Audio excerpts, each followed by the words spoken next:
ஏன் நாங்கள் நெல்லி நோயை பற்றி கதைக்க வேணும், நெல்லி நோயை பற்றி இப்படி ஒரு விளையாட்டுகள் எல்லாம் வெள்ளது வேற வேணும், விளையாட்டு வேற வேணும்னு பார்த்தீங்கன்னா மற்ற எல்லாமே ஒரு கிழமை 2 கிழமைக்குள்ளே முடிச்சிடும். இப்போ நீங்கள் பார்த்தீங்கன்னா ஒரு புயல் வரப்போகுது என்றால் ஆக மேக்சிமம் ஒரு 10-15 நாளுக்குள்ளே எல்லாம் முடிஞ்சிடும். சரிதானே? அல்லது ஒரு வறட்சி வரப்போகுது என்றால் ஒரு குறிப்பிட்ட காலத்துக்குள்ள முடிஞ்சிடும். சரிதானே? அடுத்தது நீங்கள் பார்த்தீங்கன்றால் சிலதுகள் வந்து பார்த்தீங்கன்றால் ஓரளவுக்கு எதிர்வு கூறலாம், செய்யலாம். இந்த எல்லி நோயின் தனித்துவமானதுன்னு பார்த்தீங்கன்னா ஒன்று, இது உலகம் முழுவதையும் பாதிக்க போகும். இது உலகம் முழுவதையும் பாதிக்க போகும். ரெண்டாவது பார்த்தீங்கன்னு சொல்லி சொன்னால் எங்களுக்கு இருக்கிற பெரிய பிரச்சனைன்னு பார்த்தீங்கன்னா வெப்பநிலையில் ஒரு மிகப்பெரிய அளவிலான மாற்றம் நிகழப்போகுது. நிலத்தில் ஒரு வெப்பம் நிகழ்ந்தால் உங்களுக்கு தெரியும், நிலத்தில் பகல் பொழுதுதான் வெயில் இருந்தாலும் இரவு பார்த்தீங்கன்னா டக்குனு குளிராக இருக்கும். அந்த இடம் பிரச்சனை கிடையாது. ஏனென்றால் எங்களுக்கு உங்களுக்கு தெரியும், எங்களுக்கு நிலம் மிக விரைவாக வெப்பத்தை பெற்று மிக விரைவாகவே இழந்துவிடும். நல்ல வெயில் இருக்கக்கூடிய பிரதேசம் என்றாலும் இரவு பயங்கர குளிராக இருக்கு. ஆனால் சமுத்திர வெப்பநிலை அப்படிப்பட்டது இல்லை. வெப்பநிலையை பெற்றதோ ஒரு குறிப்பிட்ட காலம் வரைக்கும் இருக்கு. எல்லினோ ஏன் தனித்துவமானது என்றால் இந்த எல்லினோ இந்த ஜூலையில் தொடங்கினால் அடுத்த வெறியம் டிசம்பர் வரைக்கும் இருக்கு.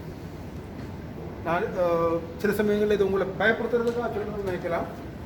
என்ன என்றால் எங்களுக்கு நான் இந்த வாழ்க்கை காலத்தின் ஒரு குறுகிய காலத்தில் தான் அரிசி இந்த விலைக்கு விற்கிறத கண்டிருக்கிறேன். நான் நினைக்கிறேன் ஒரு 2-3 வரியத்தில் தான் அரிசி அது வரைக்கும் ஒரு 60-70 இருந்தது. பிறகு பார்த்தீங்கன்னா நான் எனக்கு இப்போ 43 வயது. நான் சின்ன பிள்ளையாக இருக்கிற பொழுது 2 ரூபா 50 நான் அரிசி வாங்கியிருக்கேன். நான் நினைக்கிறேன் நானே 2 ரூபா 50 அரிசி வாங்கினா நீங்களார 1 ரூபாய்க்கு 50% வாங்கியிருந்தாலும் கூட ஆச்சரியப்படுறதுக்கு இல்லை. ஏன்னா இப்போ பார்த்தீங்கன்னா ஒரு 2-3 வரியத்தில் எங்களுக்கு இந்த அரிசி விலை இந்த அளவுக்கு வந்திருக்கு.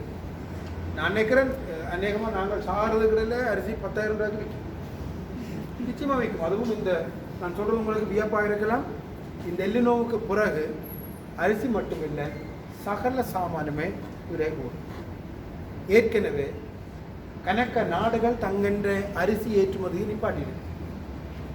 இந்தியா எல்லாம் பாசுமதி தவிர்ந்த மற்ற எல்லாத்தையும் நிப்பாட்டியிருக்கு. ஏன்னா அங்கே விளைச்சல் குறைவு உண்டு. நேற்று முந்தினால் பார்த்தீங்கன்னா ஒரே பிரச்சனையாக இருந்தது. கிளிநொச்சியில் ஆர்ப்பாட்டம் கூட செய்திருந்தவ நெல்லுக்கு ஒரு பெரிய நிர்ணயிக்க சொல்லி அப்புறம் கடைசியாக 120 ரூபா போட்டிருக்காங்க. 120 ரூபா போட்டிருக்காங்க. சரி, அதுக்கடையில் பார்த்தீங்கன்னா இலங்கையில் ஒரு மிகப்பெரிய அரிசியால் முதலாளி அறிவிச்சிருக்கிறார் நெல்லுக்கு ஏற்கனவே ஒரு கட்டுப்பாட்டு விலை இருக்குது என்று. அட்லீஸ்ட் இதை நான் அறிவிச்சிருக்கிறார். அரளிய குரூப்பை சேர்ந்தவர் அவர் தான் அரிசி இந்த முதலாளி என்றதுனால் அவர் நினைச்சா தான் எங்களுக்கு அரிசி அந்த விலைக்கு வரும் அரளிய. இப்போ பார்த்தீங்கன்னா இது குறிப்பிட்ட காலத்துக்குள்ள நிகழ்ந்த மாற்றம். எல்லினோவுக்கு பிறகு நிச்சயமாக அரிசியின் விலை அல்லது தானியத்தின் விலை எல்லாத்தின விலை. நான் நேற்று தக்காளி பழம் வாங்கணும் சந்தைக்கு போயிருந்தேன், 900 ரூபா கிலோ.